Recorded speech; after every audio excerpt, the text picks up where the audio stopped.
या फिर height and distance, दोनों में से दोनों नाम यूज होते हैं। हाइट एंड डिस्टेंस भी बोलते हैं कई बार इस चैप्टर को, और कई बार एप्लीकेशन ऑफ ट्रिग्नोमेट्री ये भी बोला जाता है।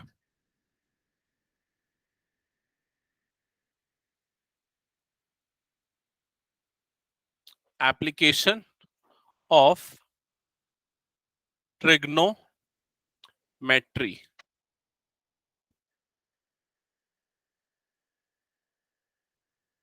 ओके, हो गए सब रेडी?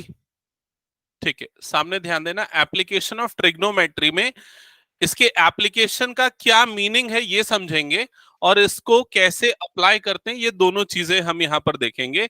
उसके लिए मैं एक सिंपल सा एग्जांपल लेता हूं। सपोज ये एक बिल्डिंग है, ठीक है, और ये ग्राउंड लेवल है। ये बिल्डिंग का बॉटम है और ये ग्राउंड लेवल है, ग्राउंड सरफेस है। ठीक है, आप इस पोजीशन पे खड़े और इस पोजीशन से बिल्डिंग के टॉप को देख रहे हैं, ऑब्जर्व कर रहे हैं। ठीक है, सपोज हम बिल्डिंग को कंसीडर करते हैं, बिल्डिंग है ए बी। यहां ए बिल्डिंग का फुट है और बी बिल्डिंग का टॉप है, और आपकी पोजीशन है पॉइंट सी पे। क्लियर?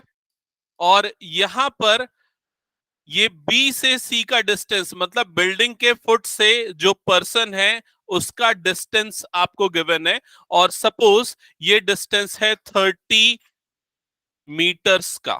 ठीक है, जब आप बिल्डिंग के टॉप की तरफ ऑब्जर्व कर रहे हैं तो एक एंगल बन रहा है, ये वाला एंगल। देखो, जब आप ऊपर की तरफ देखोगे तो एक सर्टेन एंगल क्रिएट होगा लाइन ऑफ साइट का। लाइन ऑफ साइट मतलब ये जो आपकी लाइन ऑफ साइट बन रही है, ये वाला एंगल। ठीक है, तो इस एंगल को बोला जाता है एंगल ऑफ एलिवेशन। जब भी हम नीचे से ऊपर की तरफ किसी ऑब्जेक्ट को देखते हैं तो जो एंगल हॉरिजॉन्टल लाइन के साथ बनता है वो होता है एंगल ऑफ एलिवेशन। समझ में आया सबको ये चीज? तो यहां पर सपोज एंगल ऑफ एलिवेशन बन रहा है 60 डिग्री, और आपसे इस बिल्डिंग की हाइट पूछा जा रहा है। तो इस तरह के क्वेश्चन में ट्रिग्नोमेट्री अप्लाई होती है। ठीक है, तो देखो यहां पर आपको कौन कौन सी चीजें गिवन है। आपको इस राइट एंगल ट्राइंगल, ये पूरा स्ट्रक्चर जो कंडीशन है, बातें मत करो यार, इधर सामने ध्यान दो। क्या हो गया, क्या इंपॉर्टेंट चीज है?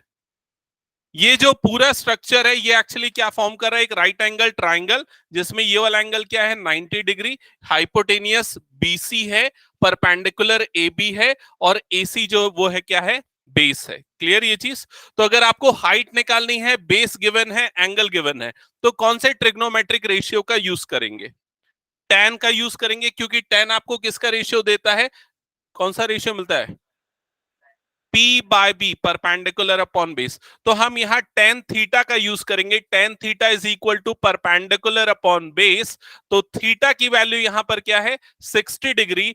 परपेंडिकुलर जो है वो क्या है, हाइट ऑफ दिस बिल्डिंग, जिसको हमने h कंसीडर किया है, और बेस क्या है यहाँ पर, 30 मीटर। अब 1060 की वैल्यू आपको पता रहती है, क्या होती है 1060 की value? √3 is equal to h upon 30। जब इसको क्रॉस मल्टीप्लाई करोगे तो h की वैल्यू मिल जाएगी 30√3 मीटर्स, मतलब हाइट ऑफ बिल्डिंग मिल जाएगा। क्लियर हुआ ये चीज? तो एप्लीकेशन ऑफ ट्रिग्नोमेट्री में यूजुअली आपको एक साइड की लेंथ निकालनी होगी, एक साइड गिवन होगी और एंगल गिवन होगा। क्लियर ये चीज? मतलब ब्रॉडली ऐसी ही कुछ सिचुएशन होंगी। फिगर कहीं भी गिवन नहीं होगा, आपको स्टेटमेंट गिवन होगी, ये पूरा फिगर आपको ड्रॉ करना पड़ेगा। क्लियर ये चीज? मैंने एक इंपॉर्टेंट चीज बोली, एंगल ऑफ एलिवेशन। ये सबको क्लियर हो गया? एंगल ऑफ एलिवेशन क्या है? जब हम नीचे से ऊपर की तरफ देखते हैं तो जो हॉरिजॉन्टल एक्सिस के साथ एंगल बनता है उसको एंगल ऑफ एलिवेशन बोलते हैं। क्लियर हुआ ये चीज? लेकिन अगर मान लो पर्सन यहाँ टॉप पे बैठा है, बी पे, और अगर वो नीचे पॉइंट सी के तरफ देख रहा है, तब वो ऊपर से नीचे की तरफ देख रहा है, तो इस समय जो एंगल बनता है उसको बोला जाता है angle of depression. Angle of depression भी हॉरिजॉन्टल एक्सिस के रेस्पेक्ट में ही बनता है। मतलब ये हॉरिजॉन्टल एक्सिस हो गया, तो ये वाला एंगल जो बनेगा इसको क्या बोलेंगे, एंगल ऑफ डिप्रेशन। समझ में आया कि नहीं ये चीज? तो बस ये दो चीजें ही आपको ध्यान में रखनी है। एंगल ऑफ डिप्रेशन कब गिवन है, एंगल ऑफ एलिवेशन कब गिवन है, वो सिचुएशन में क्लियर हो जाता है। वैसे क्लियर सबको ये चीज? चलो स्टार्ट करते हैं क्वेश्चन सॉल्व करना। फर्स्ट क्वेश्चन देखना अपनी बुक में, एक्सरसाइज ए 9.1, question number 1। Question number 1, exercise 9.1। ठीक है, ओपन किया सबने? ओके, चलो सारे बच्चे पहले क्वेश्चन पढ़ लेंगे, सब पहले क्वेश्चन पढ़ लेंगे, फिर मैं पूछूंगा जिसको वो एक्सप्लेन करेगा क्वेश्चन को कि क्या गिवन है क्वेश्चन में। आदित्य क्वेश्चन पढ़, बोल के मत पढ़ना, मतलब पढ़ के समझ ले। आकाश उसको ठीक से बंद कर दो।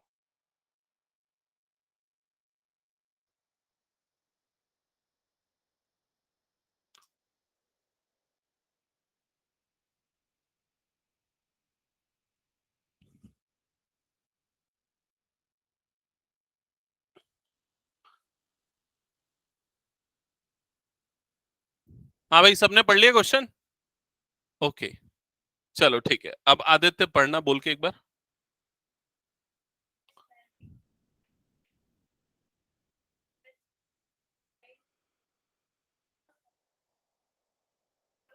Okay stop. ये वाला स्टेटमेंट पढ़ के समझ में आया कि सर्कस आर्टिस्ट जो है वो एक रोप पे क्लाइंब कर रहा है, और जो रोप है वो अटैच्ड है किससे? एक वर्टिकल पोल के टॉप से। तो सबसे पहले हम ये एक वर्टिकल पोल लेते हैं। वर्टिकल पोल को हम ए बी कंसीडर करते हैं, और ये जो पोल का टॉप है वो कहां पर है? बी पे, और ये ए जो है वो पोल का ग्राउंड है। ठीक है, और यहां पर ग्राउंड लेवल पे कहीं पर एक पॉइंट सी है, और सी से बी तक ये रोप जो है टाइटली स्ट्रेच्ड है, टाई किया हुआ है। क्लियर हुआ ये चीज? और जो सर्कस आर्टिस्ट है वो इस रोप पे क्लाइंब कर रहा है। क्लियर ये चीज सबको? यहां तक सिचुएशन समझ में आई? ओके, आगे क्या लिखा है? नेक्स्ट स्टेटमेंट पढ़ना।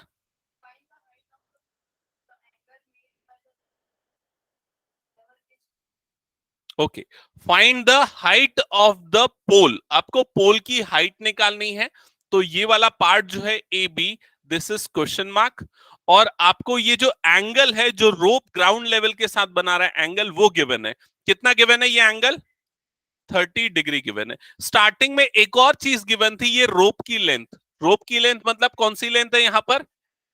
Hypotenuse BC. तो ये वाली लेंथ आपको गिवन है 20 मीटर हाइपोटेनियस। क्लियर हुआ ये चीज सबको? ओके, तो क्या क्या चीजें गिवन है इस राइट एंगल ट्राइंगल में? हाइपोटेनियस गिवन है, एंगल गिवन है, और क्या फाइंड आउट करना है? हाइट या परपेंडिकुलर फाइंड आउट करना है। क्लियर ये चीज? तो कौन सा ट्रिग्नोमेट्रिक रेशियो हाइपोटेनियस और परपेंडिकुलर को रिलेट करता है? Sine theta. Sine theta is equal to क्या होता है? P upon H, perpendicular upon hypotenuse. तो हम लिख लेंगे sine theta is equal to P upon H. अब यहां पर वैल्यू पुट करेंगे, तो साइन थीटा की जगह पे क्या आ जाएगा? 30 degree is equal to perpendicular. Perpendicular यहां पर है ए बी, और हाइपोटेनियस, हाइपोटेनियस है BC। अब उसके बाद साइन 30 की वैल्यू कितनी होती है? साइन 30 की वैल्यू कितनी होती है? 1/2। याद रखना पड़ेगा, ये 1/2 is equal to A B upon BC की। बीसी की जगह पे पुट करेंगे उसकी लेंथ, वो कितनी है? 20 मीटर। ठीक है, इसको क्रॉस मल्टीप्लाई कर देंगे बीसी वाली टर्म को, तो ये हो जाएगा 1/2 into 20 is equals to A B, और ये हो जाएगा 2 1 जा 2 10 जा, तो ए बी मतलब हाइट ऑफ पोल आपको मिल जाएगा 10 मीटर। दैट्स इट, ये हो गया आपका आंसर। समझ में आया सबको? जल्दी कंप्लीट करो, फिर नेक्स्ट क्वेश्चन पढ़ लो अभी, अगर जैसे ही कंप्लीट होता है।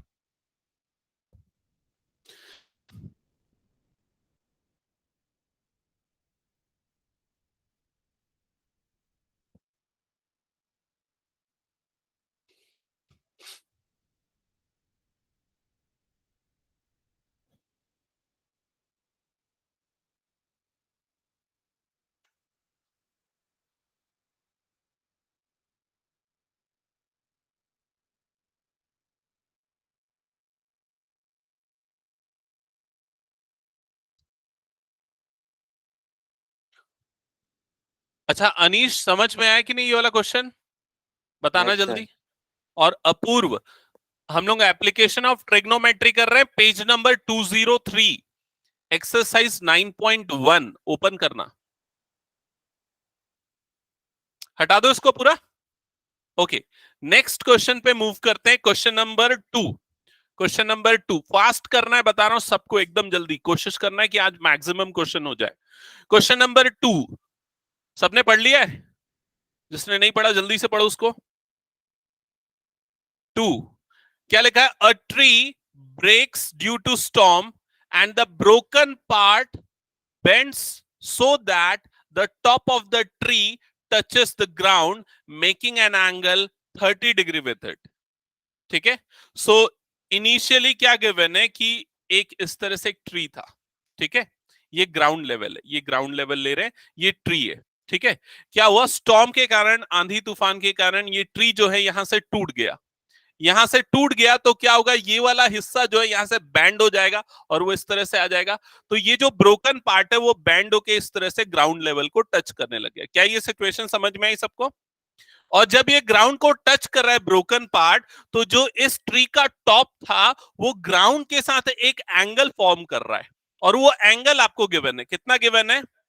30 डिग्री। तो ये बन गया 30 डिग्री। अब ट्री वर्टिकल होता है, मतलब ये वाला एंगल ऑब्वियसली क्या बनेगा? 90 डिग्री, और ये बनेगा एक राइट एंगल ट्रायंगल। यहां तक सबको क्लियर ना? ओके, अब इसके बाद ध्यान देना आगे क्या लिखा है क्वेश्चन में। ये राइट एंगल ट्रायंगल हमने फॉर्म कर दिया। अब इसके बाद क्वेश्चन में लिखा है the distance between the foot of the tree to the top where the top touches the ground is 8 metre. ये स्टेटमेंट में क्या आपको पता चल रहा है? समझो, the distance between the foot of the tree and the top where it touches the ground is 8 metre. मतलब ये वाला जो डिस्टेंस है, ये डिस्टेंस आपको गिवन है 8 मीटर।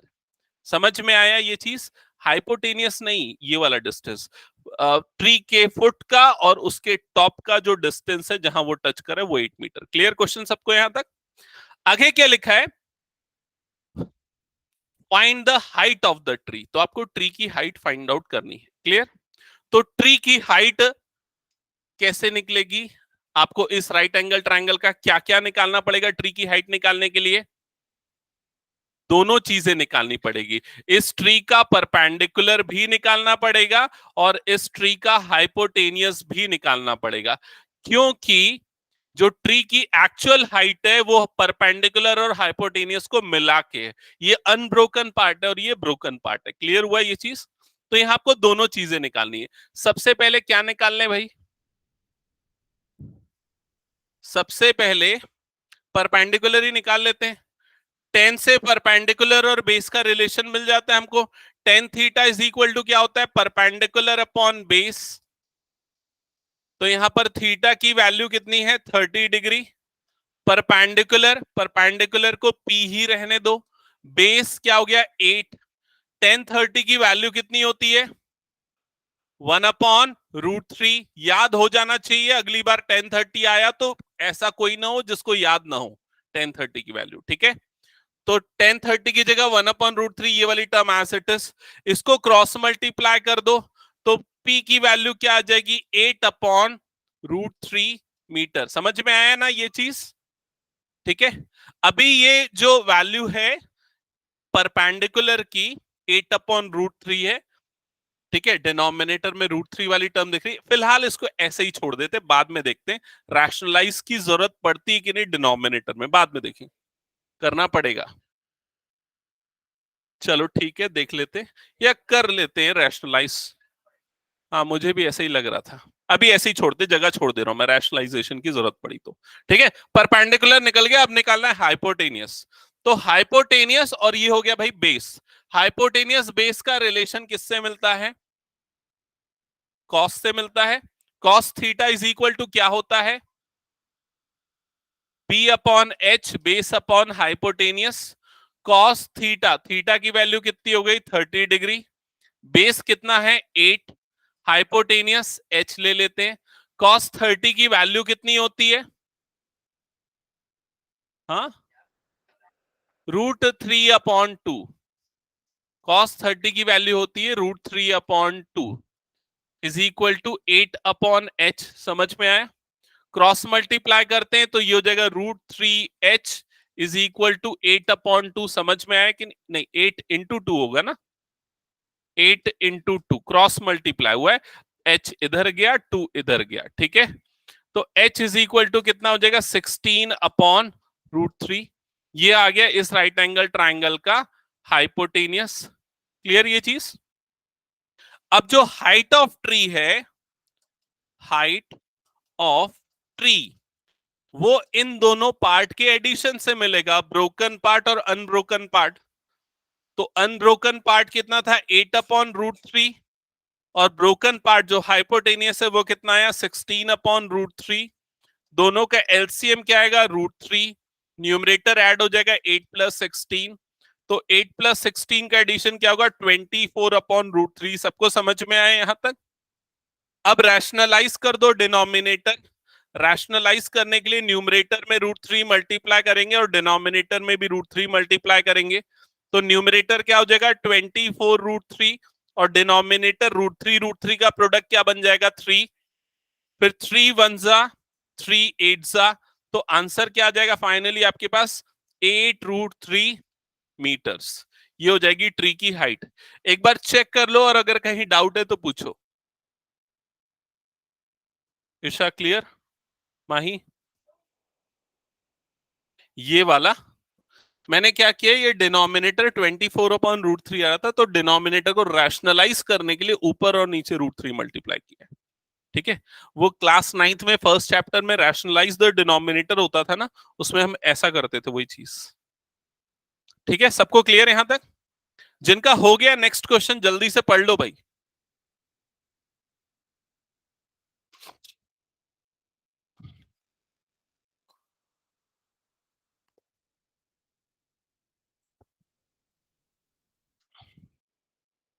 पढ़ लिया? मोस्ट ऑफ द स्टूडेंट्स के साथ प्रॉब्लम क्या, तो क्वेश्चन नहीं पढ़ते, सॉल्यूशन बस चाहिए। क्वेश्चन को एकदम ध्यान से पढ़ना है।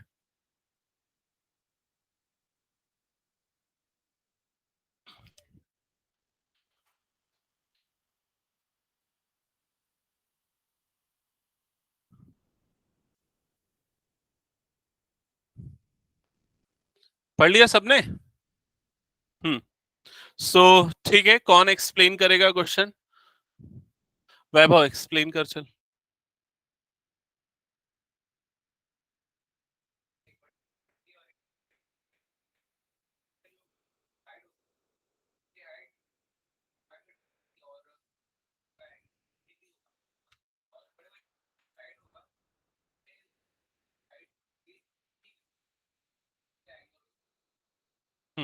ठीक है।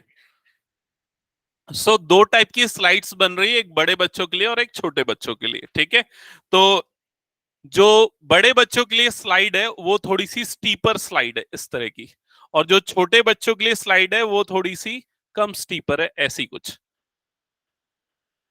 बना सकते हैं। ठीक है, 1 मिनट, लेकिन दोनों का कुछ डिस्टेंस और भी कुछ गिवन है क्या?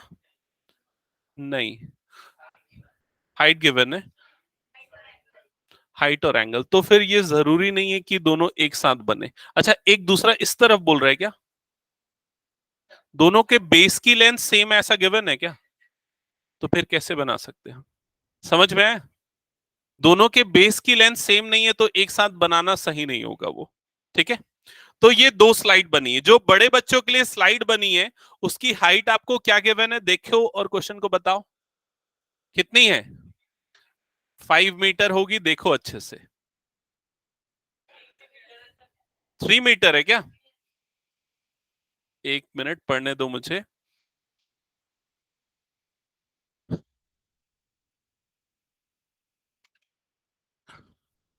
अच्छा सॉरी, 5 इयर्स वाला लिखा हुआ है ना, मैं 5 में कंफ्यूज हो गया। ओके, जो बड़े बच्चों के लिए स्लाइड बनी है उसकी हाइट कितनी है, 3 मीटर है, और जो छोटे बच्चों के लिए स्लाइड बनी है उसकी हाइट कितनी है, 1.5 मीटर है। ठीक है, ये जो एंगल बन रहा है बड़े बच्चों की स्लाइड का वो कितना बन रहा है, 60 डिग्री, और छोटे बच्चों की स्लाइड का जो एंगल बन रहा है वो है 30 डिग्री। क्लियर यहां तक सबको क्वेश्चन? ओके, अब इस क्वेश्चन में क्या लिखा है, what should be the length of slide in each case. तो लेंथ ऑफ स्लाइड मतलब आपको क्या निकालना है, हाइपोटेनियस। तो दोनों केसेस में आपको हाइपोटेनियस आइडेंटिफाई करना है। h is equal to question mark for both the cases. Clear? तो कौन सा ट्रिग्नोमेट्रिक रेशियो यूज करेंगे, हर्षित?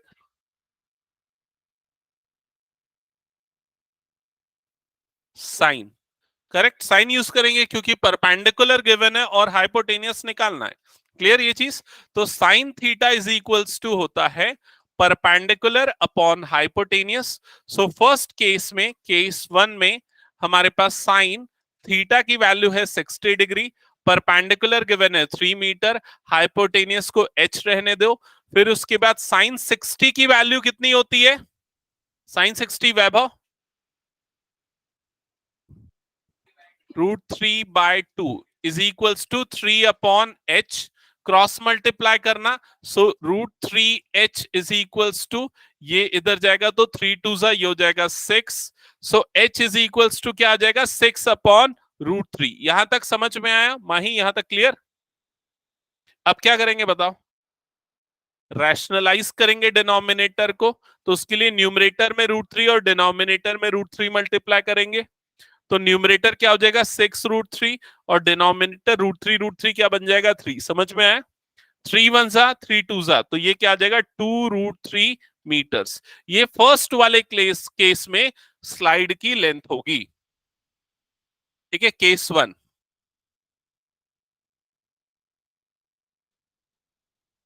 अब आते हैं केस टू में।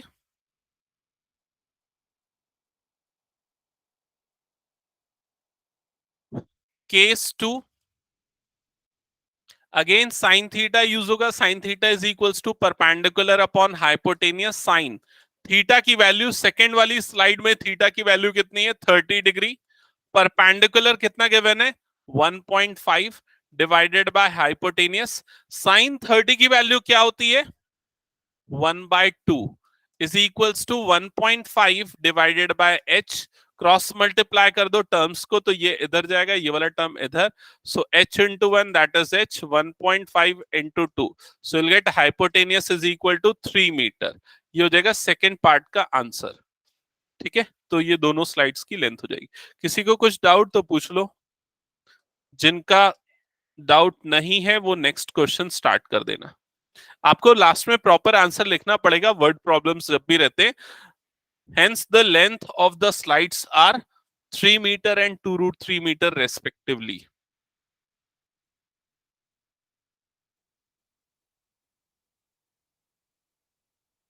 हम्म, पढ़ने दे। हाँ, बेस दिया हुआ है।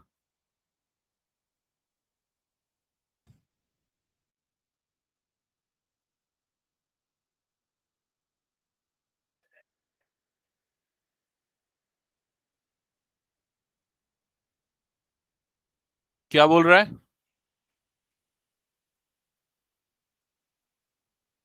30√3 आ रहा है। कुछ गलत कर रहा होगा। 1030 की वैल्यू क्या पुट किया है?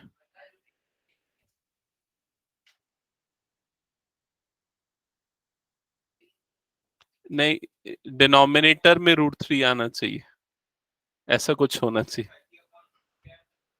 हाँ, हाँ, ठीक है, ये हटा दूं मैं। ओके, नेक्स्ट क्वेश्चन देखना है, क्वेश्चन नंबर 4। क्वेश्चन नंबर 4 पढ़ लिया सबने? चलो जिज्ञांश बताना, क्वेश्चन नंबर 4 पढ़ना एक बार। हम्म,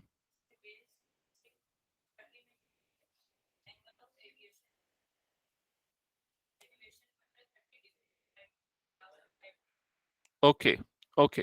सो क्वेश्चन में क्या गिवन है? एक टावर है, एक टावर। तो सबसे पहले हम एक टावर बना देते हैं, ये टावर। और ये हो गया ग्राउंड। तो ग्राउंड में किसी एक पॉइंट से टावर के टॉप का एंगल ऑफ एलिवेशन गिवन है।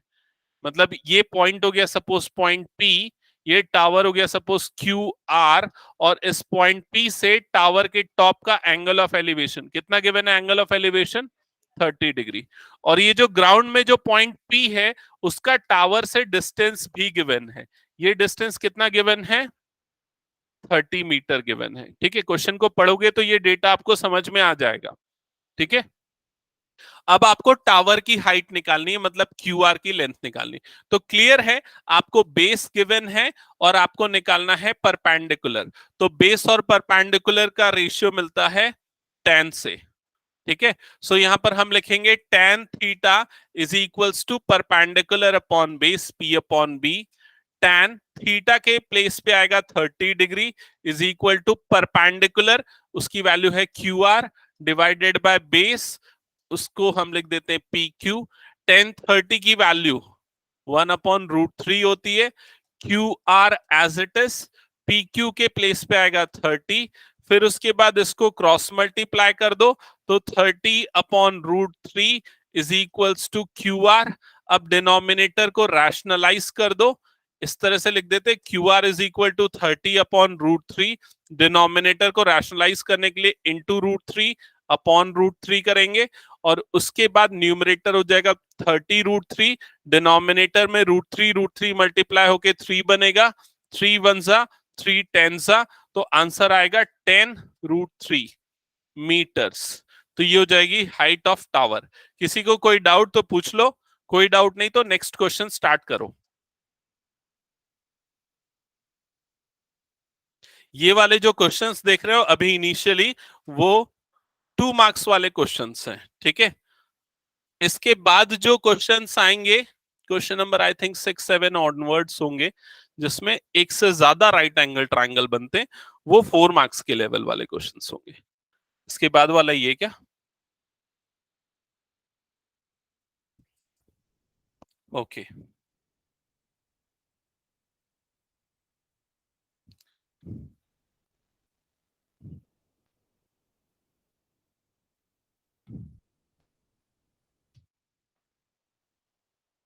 ये हो गया, हटा दो, आवाज जल्दी किया अगर,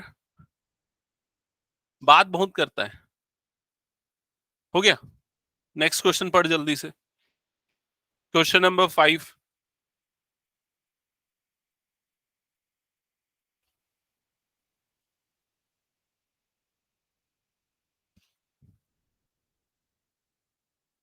पढ़ लिया सबने क्वेश्चन? ओके। सो क्वेश्चन में क्या लिखा है, a kite is flying at a height of 60 metre above the ground. तो काइट की हाइट गिवन है 60 मीटर अबोव द ग्राउंड, ऐसा ही है ना। तो अगर हम ग्राउंड को ये लेते हैं, ये हो गया ग्राउंड, और काइट की पोजीशन हम लेते हैं सपोज यहां पर, यहां पर, तो कौन सा हाइट गिवन है, ये वाला कि ये वाला? परपेंडिकुलर, ठीक है। मतलब ये वाला हाइट आपको गिवन है। ये हाइट कितना गिवन है? 60 मीटर लिखा है क्या? 60 metre above the ground. Kite की पोजीशन को ए ले लेते हैं, और ये ग्राउंड का वाला पॉइंट जो है उसको ले लेते हैं बी। क्लियर यहां तक फिगर? आगे लिखा है the string attached to the kite is temporarily tied to a point on the ground. तो स्ट्रिंग जो इस काइट से अटैच्ड थी, उसको टेम्परली ग्राउंड में किसी पॉइंट से फिक्स कर देते हैं। मान लो ग्राउंड में एक पॉइंट सी है, तो उस धागे को पॉइंट सी से हमने बांध दिया। क्लियर ये चीज? आगे क्या लिखा हुआ है इसमें? आगे लिखा है the inclination of the string with the ground is 60 degree. तो ये क्या चीज दिया हुआ है? 60 degree inclination of string with the ground, angle of elevation given है। ये कितना गिवन है? 60 डिग्री। क्लियर? आगे लिखा है find the length of the string assuming that there is no slack in the string। ये लिखा है ना, assuming that there is no slack in the string। ठीक है। सो यहां पर क्वेश्चन में क्या बोल रहा है कि आपको इस स्ट्रिंग की लेंथ निकालने, कोई स्लैक नहीं है। स्लैक मतलब समझते हो ना? क्या? नहीं। हाँ, मतलब ऐसा भी हो जाता है ना कई बार, क्या ऐसा रस्सी ऐसा झूल जाता है ना, वैसा नहीं है वो। एकदम स्ट्रेच्ड है वो स्ट्रिंग, कोई स्लैक नहीं है उसमें। क्लियर ये चीज? तो आपको क्या निकालना है, क्या गिवन है? इस राइट एंगल ट्रायंगल को ऑब्जर्व करोगे तो आपको क्या निकालना है? हाइपोटेनियस। और क्या गिवन है? परपेंडिकुलर। तो परपेंडिकुलर हाइपोटेनियस का रिलेशन मिलता है साइन से।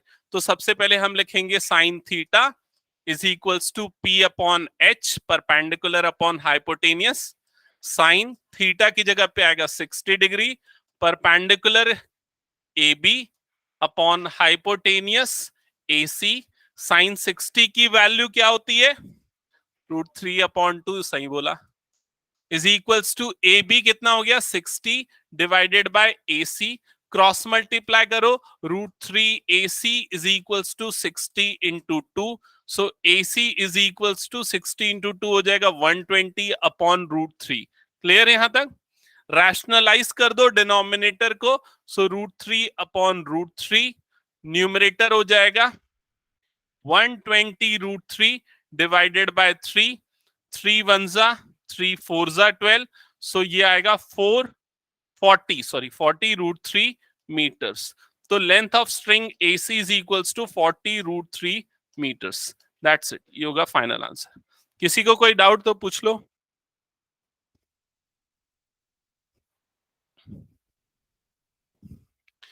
ये जो चैप्टर है ये स्कोरिंग चैप्टर है क्योंकि लिमिटेड क्वेश्चंस है और एक क्वेश्चन 4 मार्क का तो बन ही जाता है इसमें से।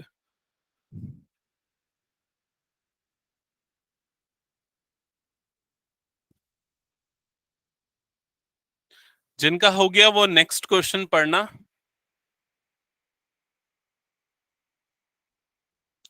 बन गया?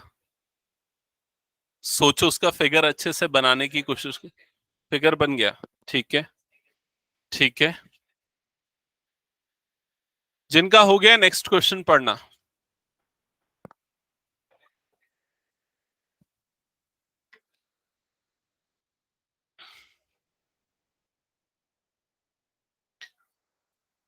एक तरफ टावर रहेगा, दूसरी तरफ बिल्डिंग, ऐसा ही है ना? 7th वाला क्वेश्चन। अच्छा, बिल्डिंग के ऊपर टावर है क्या?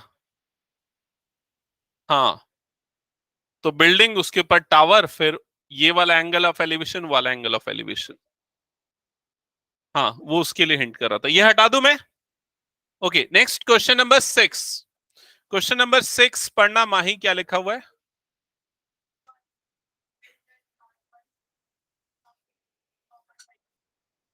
स्टॉप।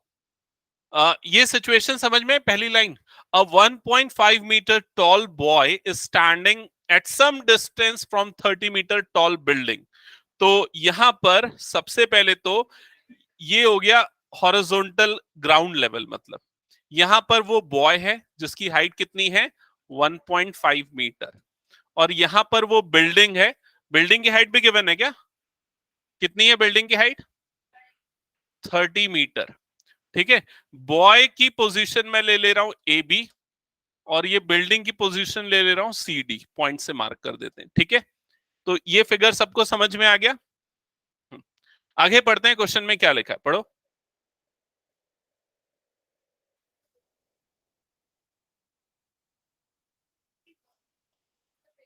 Stop stop stop. हाँ, अब ये वाला स्टेटमेंट समझो क्या लिखा है उसमें।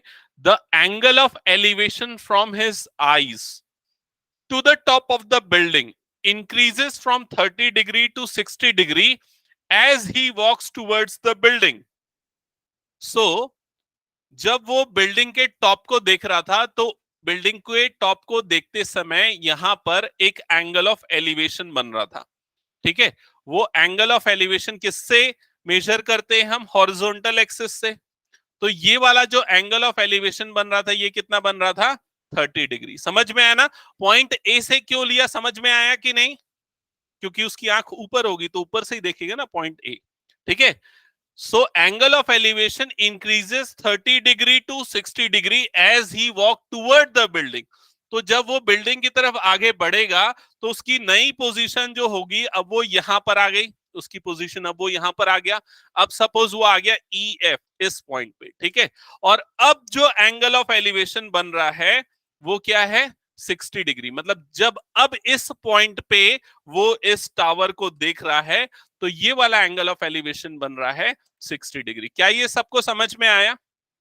ठीक है, तो ये फिगर बनाना आपको समझ में आ जाना चाहिए। अब जो क्वेश्चन होंगे उसमें थोड़ा सा एक से ज्यादा राइट एंगल ट्राइंगल बनेंगे। क्लियर ये चीज?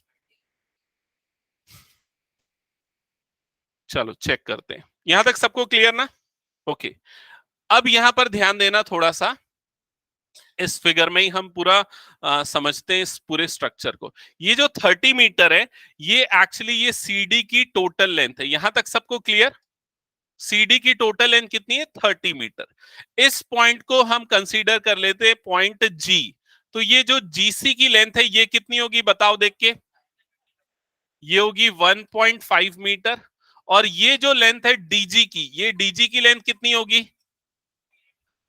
28.5। कैसे 28.5 होगी समझ में आया ना? 30 में से 1.5 को माइनस कर दो तो वो क्या होगा? 28.5। क्लियर ये चीज सबको? अब यहां पर आपको क्या निकालना है? क्वेश्चन में निकालना क्या है हमको? Find the distance he walk towards the building. मतलब उसका डिस्टेंस ट्रैवल, बी से ई तक का डिस्टेंस आपको निकालना है। क्लियर? तो यहां पर देखो, ये बी से ई तक के डिस्टेंस को हम कंसीडर कर लेते हैं एक्स, ठीक है? और ई से सी के डिस्टेंस को हम कंसीडर कर लेते हैं वाई। तो ये जो टोटल डिस्टेंस होगा यहां से यहां तक का, ये टोटल डिस्टेंस क्या हो जाएगा? X plus y. क्लियर ये चीज? ये पूरा अरेंजमेंट हमने इसलिए लिया क्योंकि यहां पर दो राइट एंगल ट्राइंगल्स है। फर्स्ट जो राइट एंगल ट्राइंगल है उसको यहां पर देखना, मैं भी दिखा रहा हूं। ये वाला देखो, ये वाला राइट एंगल ट्राइंगल दिख रहा है ना? इस ट्राइंगल का नाम क्या है? डी एफ जी। ये राइट एंगल ट्राइंगल। इस राइट एंगल ट्राइंगल का परपेंडिकुलर क्या है? डीजी। उसकी वैल्यू आपको गिवन है 28.5। इस राइट एंगल ट्राइंगल का बेस क्या है? F G. और उसकी वैल्यू किसके इक्वल होगी? वाई के। और इस राइट एंगल ट्राइंगल में एंगल कितना बन रहा है? 60 डिग्री। मतलब इसमें हम वाई की वैल्यू निकाल सकते। क्या ये सबको समझ में आया? ठीक है। तो सबसे पहले इस ट्राइंगल को यूज करके वाई की वैल्यू हम कैलकुलेट कर लेते हैं। अब इसमें हम लिखेंगे इन ट्राइंगल्स,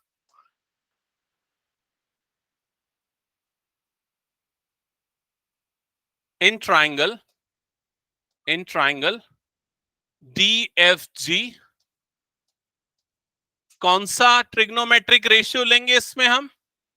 10, क्योंकि परपेंडिकुलर गिवन है, बेस निकालना है, तो हम लिखेंगे tan theta is equal to perpendicular upon base. Theta की वैल्यू कितनी है? 60। तो ये हो जाएगा tan 60। परपेंडिकुलर क्या है? परपेंडिकुलर है डीजी अपॉन बेस जो है वो है एफ जी। tan 60 की वैल्यू कितनी होती है? √3। डीजी, डीजी की लेंथ आपने निकाली है, कितनी आई थी? 28.5। एफ जी को हमने क्या कंसीडर किया है? वाई। इसको इधर क्रॉस मल्टीप्लाई करो वाई को, तो ये क्या हो जाएगा? √3y is equals to 28.5। या फिर y इज इक्वल्स टू क्या आएगा? 28.5 अपॉन √3। क्या यहां तक सबको समझ में आया? अभी हम इसको y की इस वैल्यू को यहीं पर छोड़ते हैं, ठीक है? हो सकता है यहां वाली वैल्यू यूज हो जाए, हो सकता है यहां वाली वैल्यू यूज हो, या हो सकता है इसको रैशनलाइज करने की जरूरत पड़े फिर y को यूज करना पड़े। दोनों तीनों केसेस के लिए हम रेडी रहेंगे, ठीक है? तो ये फर्स्ट राइट एंगल ट्राइंगल में हमने y निकाला। अब कौन सा राइट एंगल ट्राइंगल हम लेंगे? कौन सा और राइट एंगल ट्राइंगल दिख रहा है? एडीजी। तो एडीजी वाला राइट एंगल ट्राइंगल देखो, ये है एडीजी वाला राइट एंगल ट्राइंगल, ठीक है? एडीजी दिखा सबको? इस एडीजी वाले राइट एंगल ट्राइंगल का परपेंडिकुलर अभी भी सेम है 28.5, और इसका बेस कितना है? x plus y. और इसका एंगल कितना बन रहा है? 30 डिग्री। क्लियर हुआ ये चीज? तो इसके बाद अब हम लिखेंगे now in triangle ADG, now in triangle ADG, फिर से हम tan थीटा लेंगे क्योंकि परपेंडिकुलर गिवन है और बेस की वैल्यू निकालनी है। So tan theta is equals to perpendicular upon base.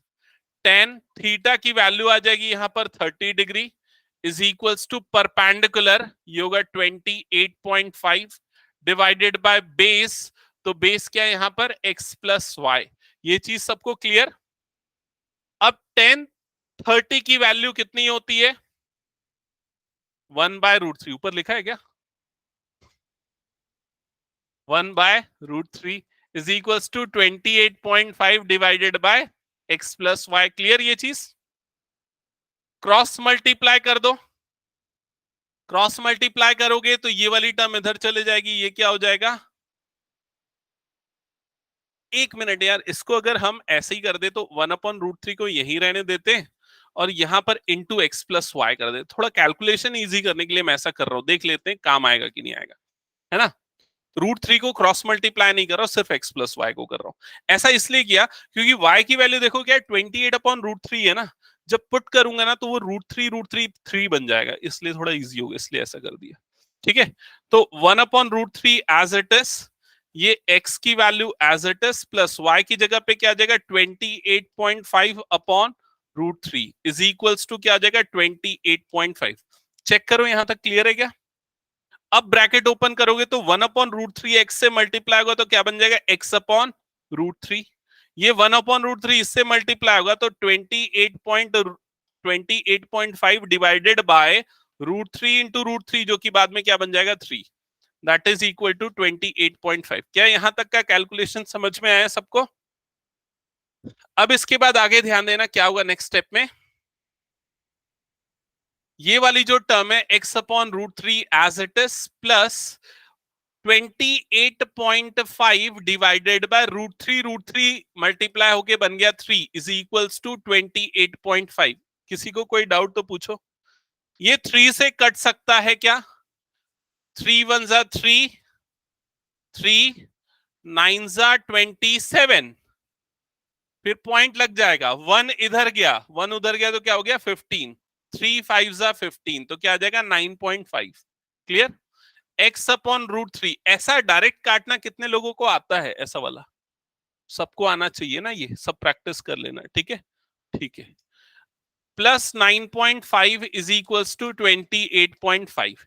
ये वाली टर्म इधर जाएगी तो x/√3 is equals to 28.5 minus 9.5, कितना आएगा डिफरेंस 19। और उसके बाद ये √3 को क्रॉस मल्टीप्लाई कर देना, सो x इज इक्वल्स टू आ जाएगा 19 √3 मीटर्स, और यही आपको निकालना था x की वैल्यू। ठीक है, एक बार चेक कर लो, अगर किसी का कोई डाउट है तो पूछ लो।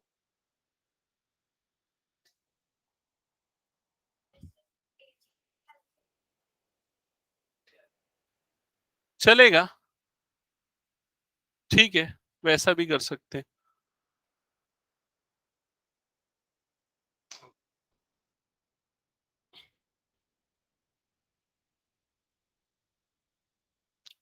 अच्छा, y को रैशनलाइज कर लिया पहले ही और उसके बाद फिर डिफरेंस निकाल लिया। ठीक है, करेक्ट है।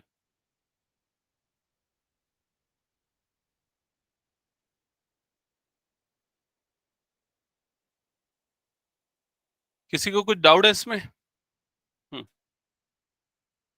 अब देखो, जितने भी क्वेश्चंस आएंगे ना, सारे क्वेश्चंस में एक चीज कॉमन रहने वाली है, मैं आपको बता रहा हूं। सारे क्वेश्चंस में दो ट्राइंगल मिलेंगे अब आपको आने वाले क्वेश्चंस में, और दो अननोन्स मिलेंगे। जैसे कि यहां पर दो अननोन थे एक्स और वाई, दो ट्राइंगल बने, समझ में आया? सारे क्वेश्चंस में वैसे ही होने वाला है। अब आपको एक ट्राइंगल को पहले लेना है, फिर दूसरे ट्राइंगल को लेना है, और दोनों फिर अननोन से वहां पर आपको मिल जाएंगे। क्लियर? स्टार्ट करें नेक्स्ट क्वेश्चन। ओके, बचा है क्या कुछ? जल्दी करो, जिनका हो गया नेक्स्ट क्वेश्चन पढ़ के रख लो। Question number 7।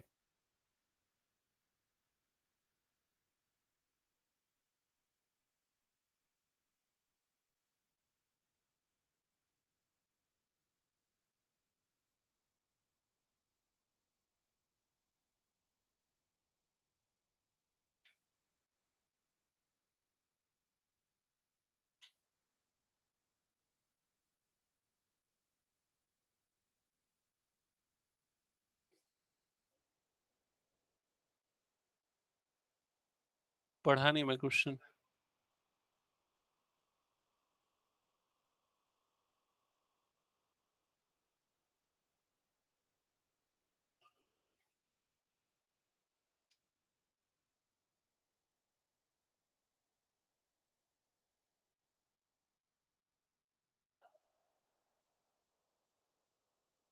एक मिनट, पढ़ते हैं नेक्स्ट क्वेश्चन को। क्वेश्चन नंबर 7, ध्यान देना, क्वेश्चन नंबर 7। कौन पढ़ रहा है क्वेश्चन? क्वेश्चन पढ़ो एक बार श्रुति।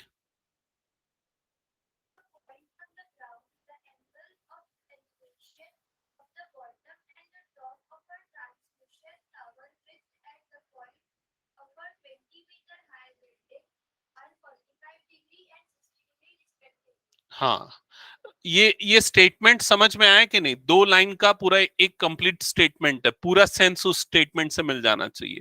तो सबसे पहले क्या बोल रहा है? From a point on the ground, ground पे एक पॉइंट है, उस पॉइंट से the angle of elevation of bottom and top of the transmission tower, तो उस पॉइंट से ट्रांसमिशन टावर के टॉप और बॉटम का एंगल ऑफ एलिवेशन, मतलब जो टावर का बॉटम है और जो टावर का टॉप है दोनों ऊपर है, तभी तो दोनों के लिए angle of elevation word use किया है ना। ठीक है, फ्रॉम क्या लिखा है, फिर से पढ़ रहा हूं उसको मैं। From a point on the ground the angle of elevation of bottom and top of transmission tower fixed at the top of 20 metre high building is 45 and 60 degree respectively. तो जो ट्रांसमिशन टावर है वो building के ऊपर fix है। समझ में आया कि नहीं? तो सबसे पहले आप क्या करो, आप ये इस तरह से ग्राउंड बनाओ। ग्राउंड में अब यहां पर एक बिल्डिंग बनाओ, ये हो गई बिल्डिंग। बिल्डिंग की हाइट कितनी है? 20 मीटर, ये हो गया 20 मीटर हाई बिल्डिंग। और इस 20 मीटर हाई बिल्डिंग के ऊपर एक ट्रांसमिशन टावर हो गया, ये हो गया ट्रांसमिशन टावर। समझ में आया कि नहीं ये चीज? और ये जो पॉइंट है ग्राउंड पे, सपोज ये पॉइंट है पी, इस पॉइंट पी से बिल्डिंग, इस पॉइंट पी से ट्रांसमिशन टावर के बॉटम का और ट्रांसमिशन टावर के टॉप का एंगल ऑफ एलिवेशन आपको गिवन है। तो बॉटम पहले लिखा है, तो जो पहला एंगल है वो बॉटम का एंगल ऑफ एलिवेशन होगा। तो पहला एंगल कितना है? 45 डिग्री, मतलब ये वाला एंगल बन रहा है 45 डिग्री। और सेकेंड जो एंगल है वो टॉप का होगा, तो वो एंगल कितना है? 60 डिग्री। तो ये हो गया 60 डिग्री। क्लियर ये चीज? ये जो 20 मीटर हाइट है ये बिल्डिंग की हाइट है, मतलब यहां से यहां तक की हाइट जो है वो है 20 मीटर। और आपको क्वेश्चन में क्या निकालना है? Height of the tower. तो टावर जो है वो एक्चुअली इतना पोर्शन है टावर, तो आपको ये वाली हाइट निकालनी है। इसको हम कंसीडर कर लेते हैं x। समझ में आया?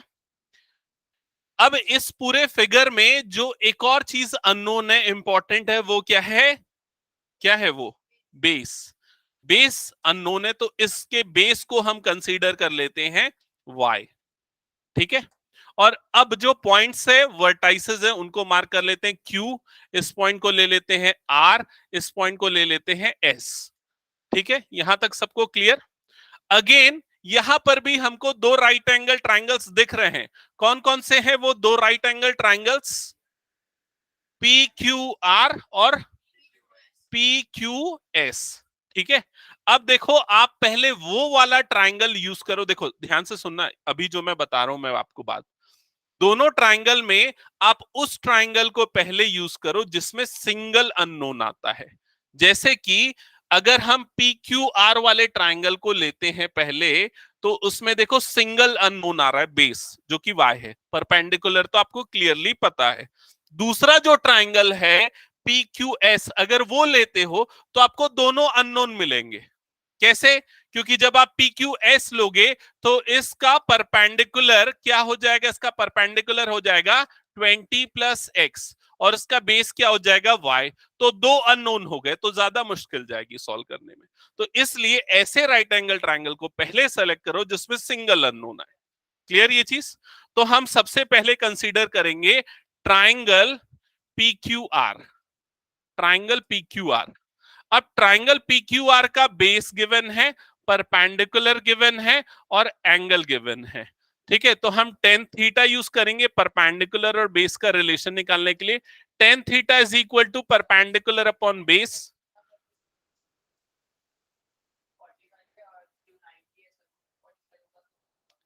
बिल्कुल निकल जाएगा वैसा, लेकिन उसके लिए स्टेटमेंट प्रॉपरली लिखनी पड़ेगी आपको। इससे बेटर है कि ट्रिग्नोमेट्री यूज कर लो। तो tan theta is equal to P by B।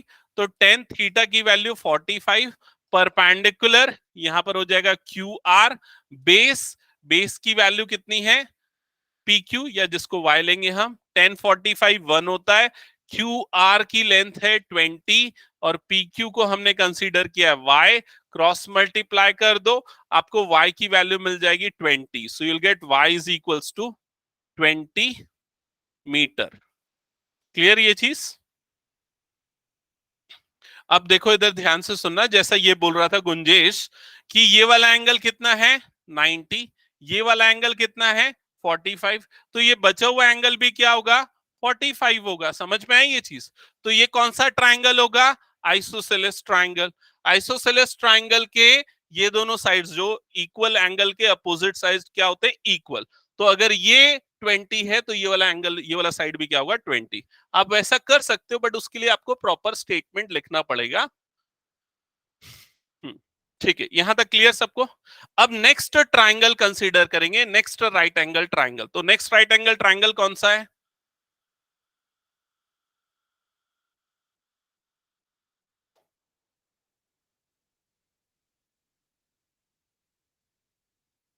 In triangle P Q S, in triangle P Q S again tan theta use करेंगे। Tan theta is equal to perpendicular upon base. Theta की value P Q S वाले triangle में कितनी है 60। Perpendicular क्या होगा इसका? P Q S का परपेंडिकुलर, पी क्यू एस का परपेंडिकुलर क्या है क्यू एस, हाँ, या 20 प्लस एक्स डायरेक्टली ये लिख सकते हो, डिवाइडेड बाय बेस, बेस क्या है y।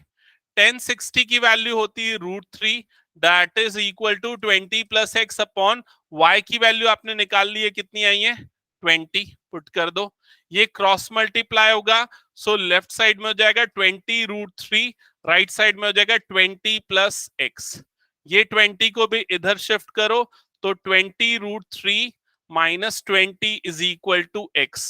20 कॉमन निकाल लो, √3 minus 1 is equal to x, तो x इज इक्वल्स टू आ जाएगा 20 अंडर ब्रैकेट √3 माइनस 1 मीटर्स। ये होगा फाइनल आंसर। ठीक है, किसी का कोई डाउट तो पूछ लो।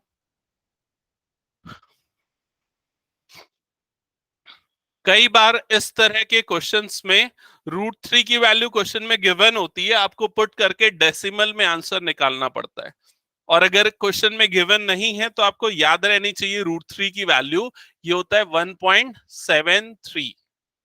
ठीक है, ये वाला वन देखो, यहां पर 20 था, यहां पर भी 20 था, दोनों से 20 बाहर निकला, तो यहां पर बचा √3, यहां पर से पूरा निकल गया तो बच गया 1। क्लियर? और किसी को कहीं कुछ डाउट तो पूछ लो। जिनका हो गया नेक्स्ट क्वेश्चन स्टार्ट करो।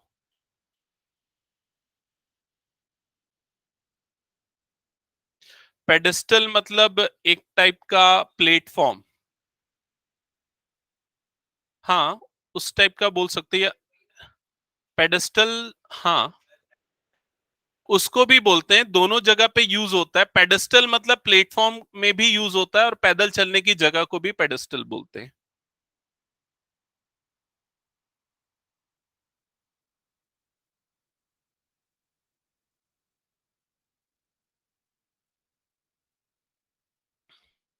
ये हो गया, हटा दो। क्या हो गया गुंजेश, क्यों हंस रहा है?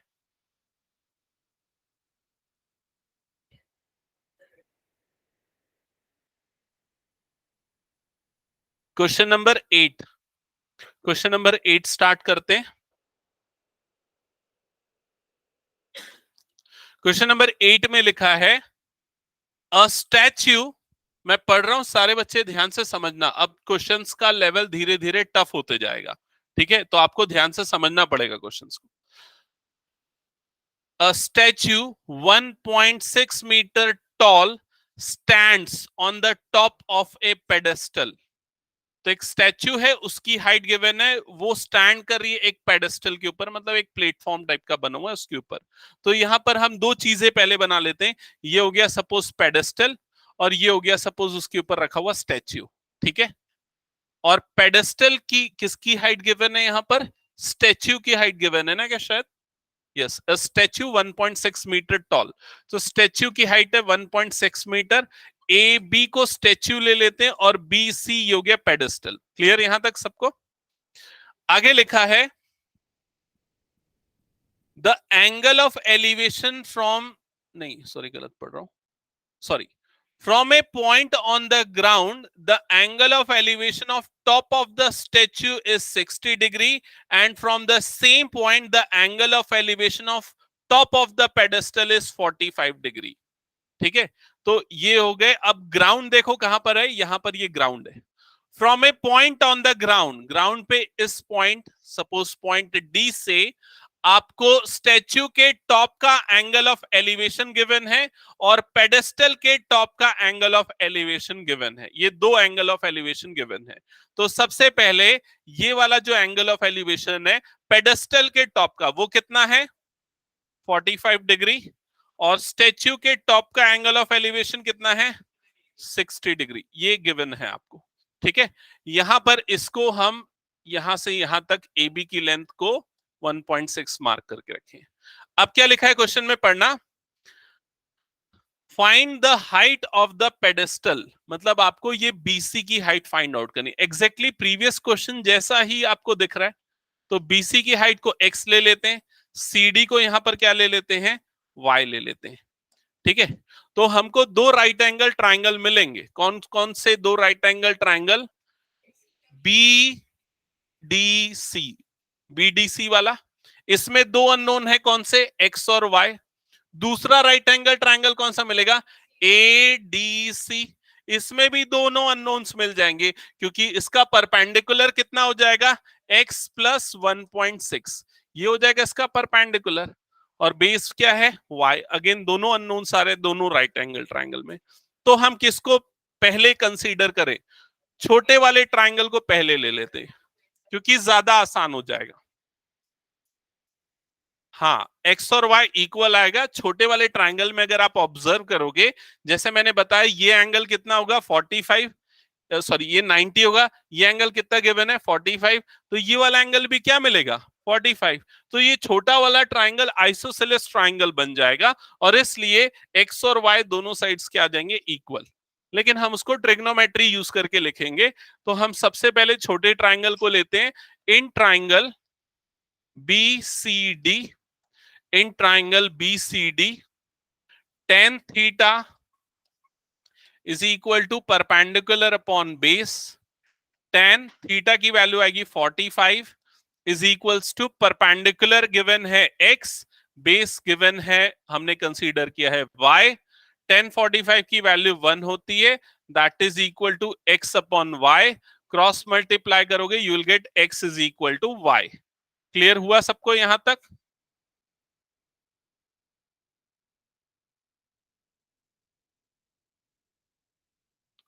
अब हम आते हैं नेक्स्ट ट्राइंगल में, बड़े वाले ट्राइंगल में। तो बड़े वाले ट्राइंगल का नाम है triangle A C D. In triangle A C D again tan theta is equal to perpendicular upon base. तो थीटा की वैल्यू अब क्या होगी? 60 डिग्री। बड़े वाले ट्राइंगल के लिए थीटा 60 है। परपेंडिकुलर, तो परपेंडिकुलर क्या होगा? परपेंडिकुलर ये है बड़े वाले ट्राइंगल के लिए x प्लस 1.6 और बेस क्या है? y। तो ये हो जाएगा x plus 1.6 divided by y। 1060 की वैल्यू क्या होती है? अब आज बता, 1060 की वैल्यू क्या होती है?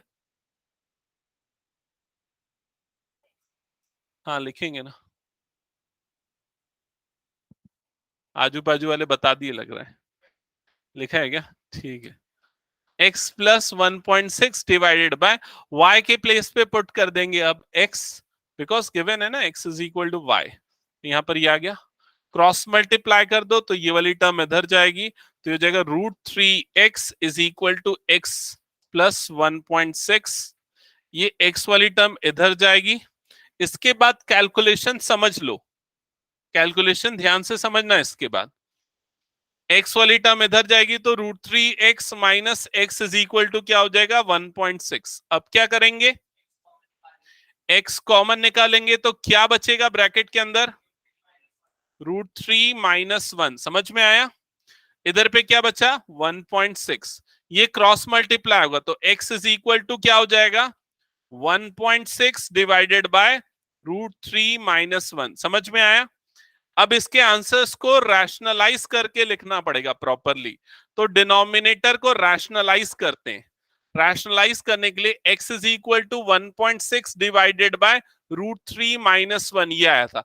रैशनलाइजिंग फैक्टर क्या होगा √3 + 1, तो यहां पर न्यूमरेटर में आएगा √3 + 1, डिनोमिनेटर में भी √3 + 1 मल्टीप्लाई होगा, तो न्यूमरेटर हो जाएगा 1.6 अंडर ब्रैकेट √3 + 1, डिनोमिनेटर में क्या होगा a + b a - b, so it will be a square minus b square, so √3 square minus 1 square, समझ में आया? So x is equals to 1.6 under bracket √3 + 1 divided by √3 square होता है 3 माइनस 1 का square हो जाएगा 1, so you'll get x is equal to 1.6 under bracket √3 + 1 divided by 2, फिर 2 से ये वाली टर्म कट जाएगी 2 1 जा, और ये कितने टाइम्स में जाएगा 0.8 टाइम्स में, so you will get x is equals to 0.8 under bracket √3 + 1, ये आएगा हाइट ऑफ स्टैच्यू, नहीं क्या हाइट ऑफ पेडेस्टल। क्लियर? अब √3 की वैल्यू आप चाहो तो पुट करके फाइनल और आंसर पॉइंट में निकाल सकते हो। नहीं, ये एग्जैक्ट वैल्यू है, अप्रॉक्स कहां होगी, कैसे होगी अप्रॉक्स? √3 की वैल्यू अगर हम अप्रोक्सीमेटली पुट करेंगे तो वो अप्रॉक्स होगा, अभी √3 की वैल्यू हमने पुट ही नहीं किया ना। अगर मैं √3 के प्लेस पे 1.73 पुट करता हूं, सो 1.73 is not exactly √3, it is approximation of √3। Clear?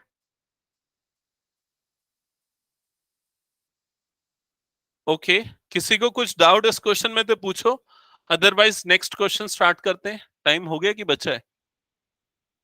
5 minute बचा है, चलो ठीक है, 5 मिनट में एक टेस्ट ले लेता हूं फिर मैं एक, हाँ तो 10 मिनट में और अच्छे से हो जाएगा टेस्ट। ठीक है, एक रैंडम क्वेश्चन देता हूं, आप लोग उसको सॉल्व करके बताना, ठीक है? हो गया, हटा दो इसको मैं।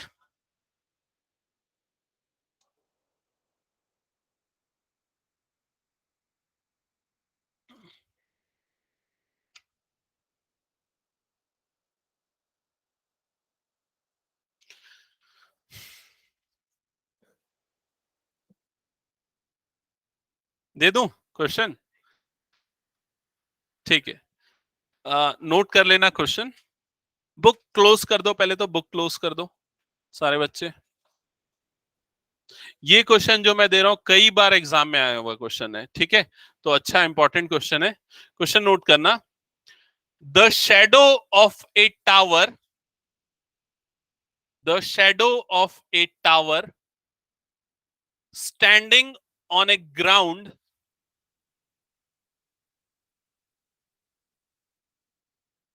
is found to be is found to be 40 meter longer than 40 meter longer than मत लिखना 40 meter longer when sun's altitude is 30 degree, when sun's altitude is 30 degree, लिखा है यहां तक when sun's altitude is 30 degree, then when it is 60, then when it is 60, hello हाँ good evening बोलो। हाँ, lines and angles,